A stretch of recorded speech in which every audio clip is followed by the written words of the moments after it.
I'm claiming fair use to cover the images contained in this video. They're here to give background and illustrative information regarding the topic. I acknowledge that all material belongs to the copyright holders. As this video covers and discusses horror films, there may be some images shown which might distress more sensitive viewers. If this is you, and you decide to continue, don't come crying to me later. Right, now that that's out the way, let's begin. My serious interest in horror started on Halloween 1991 with the Channel 4 documentary Fear in the Dark. It presented me with clips from Wes Craven's A Nightmare on Elm Street, Dario Argento's Opera, and Tobe Hooper's Texas Chainsaw Massacre. However, in January 1992, on the way home from school, I spotted this on the shelf. Terror, Issue 1, a magazine exploring cult and mainstream horror. It also examines books, computer games, and VHS releases associated with the genre. Now, it's safe to say that without this magazine, I might not have the love and appreciation that I do for horror. So, let's travel back to January 1992 and see what this magazine had to offer.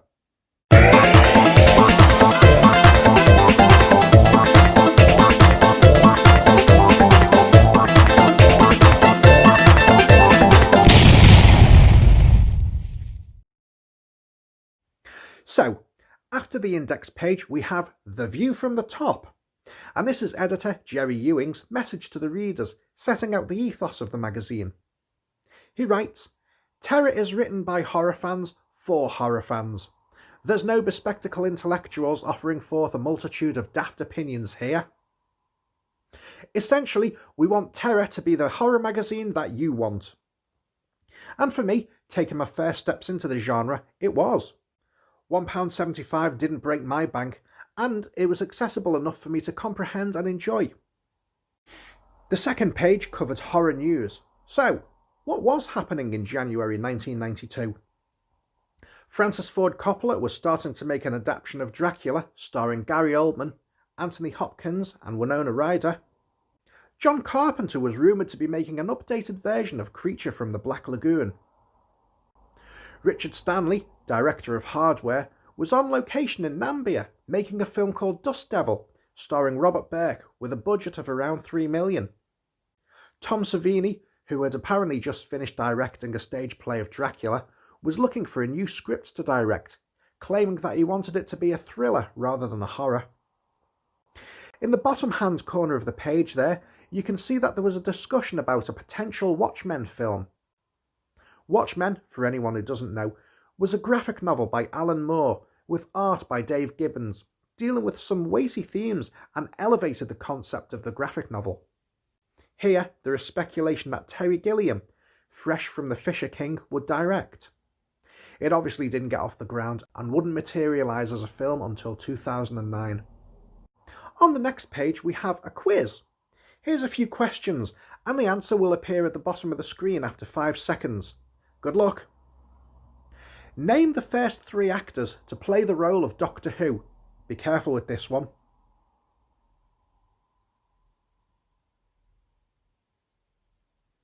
The answer is William Hartnell, Peter Cushing, and Patrick Troughton. Which actress was killed in the famous Psycho shower scene?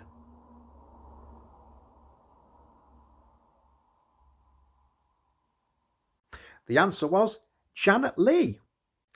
Anthony Hopkins played Hannibal Lecter in Silence of the Lambs, but who played him in Manhunter?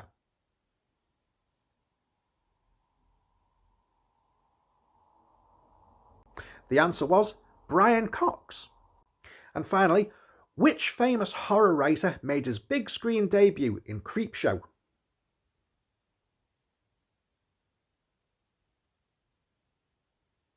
The answer was Stephen King. There were 50 questions in total, and the answers were on page 30, so there was something there to challenge yourself with. After that, we have a 3-page feature and interview on Italian horror director Dario Argento. The images used on this page are from the film Two Evil Eyes, called Twin Evil Eyes in the magazine. Argento reveals that he sees his films as thrillers, or psychothrillers as the French term them, mentioning that horror is more about SFX and monsters. He bemoans the fact that the only way to get horror past the American, and presumably British, censors is to make it comedic. He believes that it should be handled straight, but then that would offend censors' sensibilities. He discusses Two Evil Eyes, particularly his segment, The Black Cat, based on the Edgar Allan Poe story. What was interesting is that he says that he thought about suicide every night that he was making Suspiria. He claims that he barricaded his window with tables and chairs, as he was once told by a doctor that the desire to act on it lasts 10 seconds and then passes. He said that his barricade took 10 minutes to remove, hence preventing him from harming himself. Stepping out of this for a moment, if you're suffering from depression or suicidal thoughts, please talk to someone or call the number on the screen here. Your life does matter. The interview concludes with him discussing working with the band Goblin, his film Opera, and whether he is superstitious and believes in the supernatural and the occult. It's a decent time capsule interview and refreshingly candid. Competition time! And Terra are offering you the chance to win VHS copies of Hellbound, Hellraiser 2, and The Punisher, along with Hellraiser posters. Runners-up also had a chance to win some posters as well. To win, all you had to do was correctly answer 2 questions. Number 1. Who wrote the novel Hellraiser, on which Hellbound is based? Is it A. Stephen King, B. Clive Barker, or C. Enid Blyton? And number 2, which actor plays the title role in The Punisher? A. Rowan Atkinson, B. Sylvester Stallone, or C. Dolph Lundgren? At this point, I must say that I'd really like to see an adaptation of The Punisher with Rowan Atkinson. The next page covers Roger Corman's Fall of the House of Usher, starring Vincent Price. Unfortunately, I've never seen that, so I really don't have that much to say. The next page, though, is one that I was captivated by as a kid. It's an advert for a company called Static T-Shirts from Glasgow, and all of the T-shirt designs were for banned or controversial horror films. Banned in the UK. Bear in mind that this wasn't that far off the video nasties outcry of the 80s, so these were probably still quite problematic. I actually recall looking at this page in school in the lunch line. The deputy head wandered over, glanced at it, and then wandered away. The cover from Driller Killer there certainly caused some trouble with the censors, and I imagine anyone walking down the street wearing it would be tutted at severely by the more conservative members of the public. I'm actually surprised that I didn't get into trouble for having the magazine out in school. I can think of several past teachers who'd have definitely made an issue of it. Following on from that is a 3-page retrospective of the life and works of Carolyn Jones, who played Morticia Addams in the 60s version of The Addams Family. At the time, there was a big budget remake of The Addams Family coming out as a summer blockbuster, so this was a timely tribute to Jones's contribution. The next feature is about Games Workshop, a tabletop wargame that utilises miniature figures of space marines and monsters. Games designer Andy Jones is interviewed over 4 pages and does a good job at explaining the different backgrounds and personalities of their fans. He really sums up the pleasure and inclusiveness of these sort of games and the skill involved in creating and painting them. Next up is Zine Scene, and this looks at the horror-based fanzines available at the time. Fanzines were the 90s equivalent of what I'm doing now. A bunch of enthusiastic fans with some technical know-how would put a magazine together. The 2 that are featured here are Sam Hain, or Samhain, and In the Flesh, both of which are judged and recommended. There's an advert at the bottom of the page for the soundtrack album to Freddy's Dead, The Final Nightmare, which was out at the time. Following this is an interview with horror author Sean Hudson, looking resplendent in his leather jacket there. It kicks off with a discussion about football and Hudson's support of Liverpool FC, and continues with Hudson revealing his next 3 projects to be graphic novels and the complexities of the medium. He discusses his novels Renegades, Assassin, and Slugs. Throughout the interview, he brings up heavy metal and horror films as influences. It's a 5-page interview with lots of pictures of his book covers, and should have been enough for the curious to dip into his work. The final page is a competition to win copies of his books, Captives, and Renegades. The middle page is a double-sided pull-out poster. The fair side is Christopher Lloyd as Uncle Fester from the Addams Family, but the reverse side is the Texas Chainsaw Massacre. Had I pulled it out at the time, I'd have preferred to have displayed the Texas Chainsaw Massacre side. Our next feature looks at consoles and games in the Computer Games supplement. It makes much of the arrival of the Sega Mega CD drive, and it seems unbelievably quaint in 2020 to see the excitement in the move from cartridge to CD. It was priced at £250 and doubled as a CD player. I can't say I recall it myself, as I preferred my Amiga to consoles, so that would have passed me by. The games that I reviewed include Super Ghosts and Ghouls by Capcom. This was released for the Nintendo Super Famicom, another machine that I don't remember, and scored a 92% positive review. Next up was Castlevania 4 by Konami, again for the Nintendo Super Famicom, and this scored a 90% positive review. Third was Splatterhouse by Namco for the PC, and this scored 91% positive. They then discussed the upcoming Addams Family game for various computers, including the Spectrum, Commodore, and Amiga. There was certainly heavy promotion for the Addams Family brand throughout the magazine, but I do remember enjoying the Amiga version of the game at the time. The next feature promotes the upcoming final Nightmare on Elm Street film, with a look back at Freddy's legacy from 1984. It examines how he morphed from shadowy killer in the original to the wisecracking rock star of horror that he became. There's discussion about the villains always being more interesting and fun than the heroes, as they're unconstrained and unburdened with morals, which is why Freddy became a pop culture phenomenon. Interestingly enough, this article does seemingly conclude that Freddy's appeal has waned somewhat by the arrival of Part 6. Indeed, they mention that by Part 2 he was starting to lose his appeal. However, he still proved to be a big box office draw. They do mention that the one Freddy film that should be made is a pre-Dream Demon prequel, which would drag him back to being the evil, sadistic killer that he was in the beginning, and also human. It's odd to read an article disparaging the Nightmare on Elm Street films. Robert Englund was always watchable, and there are some very inventive kills. But that said, only the original and Part 3 are considered absolute classics. The rest are genuinely a bit more disposable.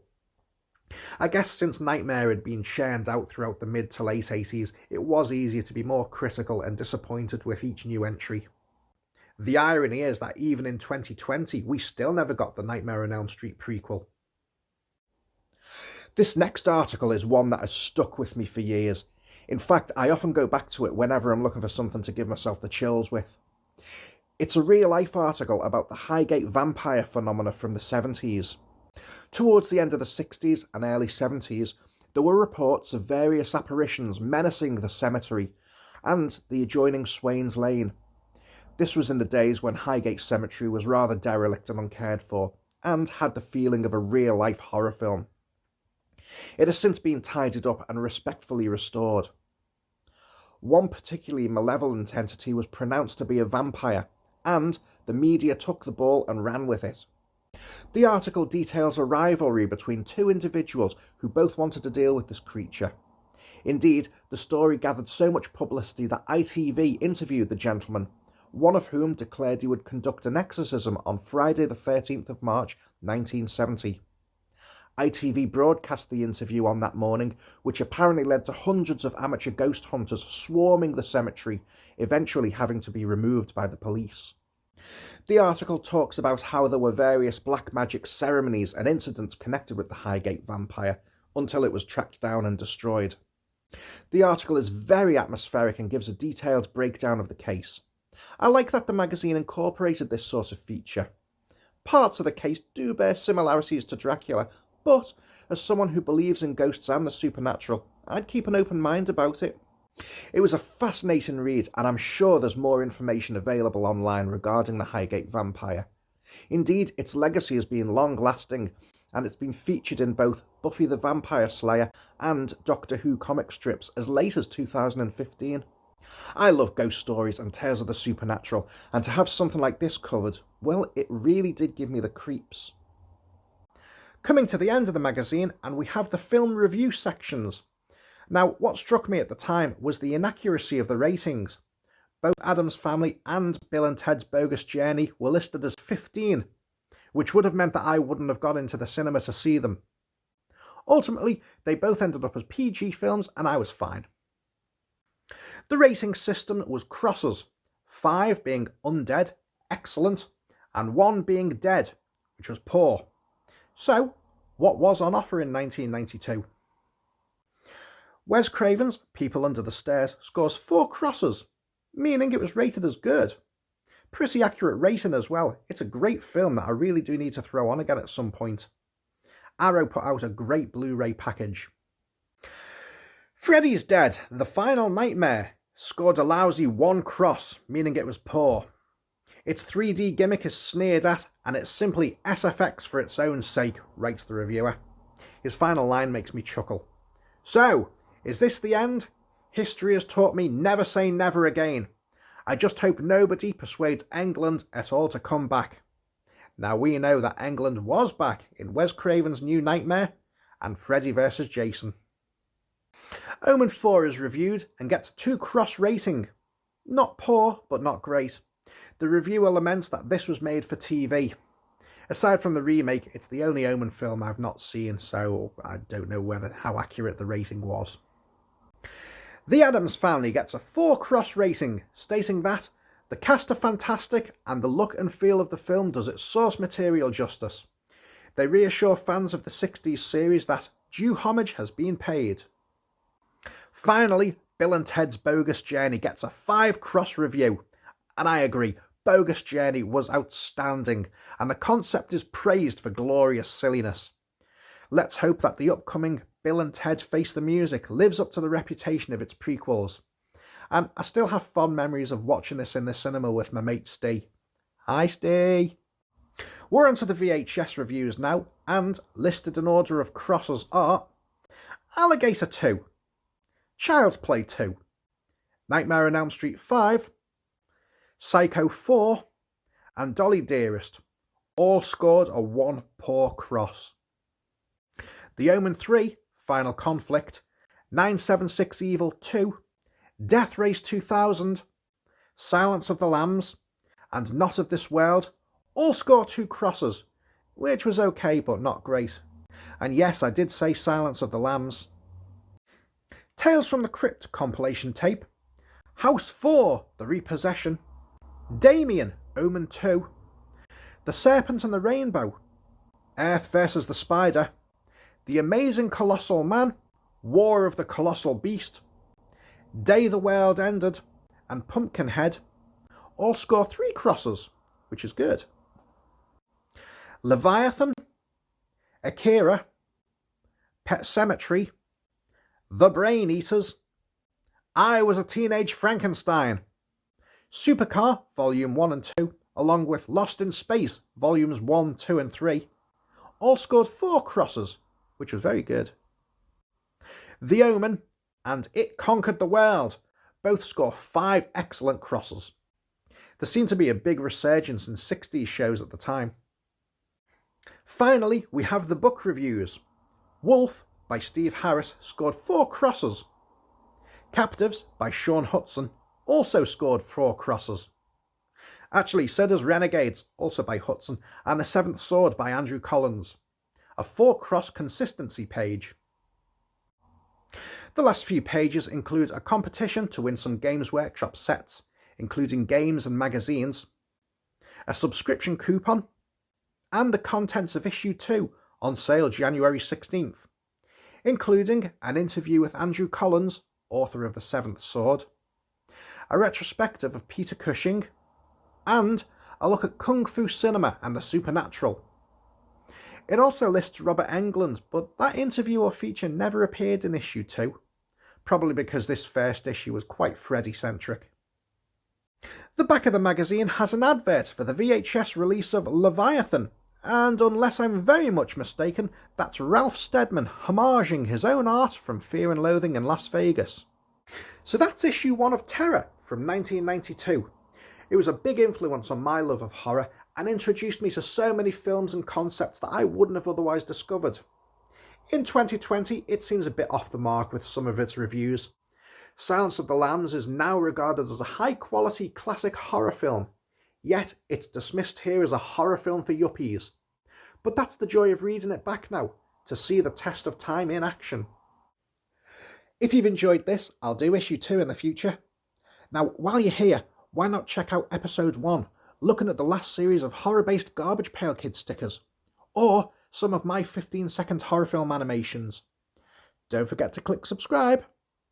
Until next time, stay safe, gang, and thanks for your company.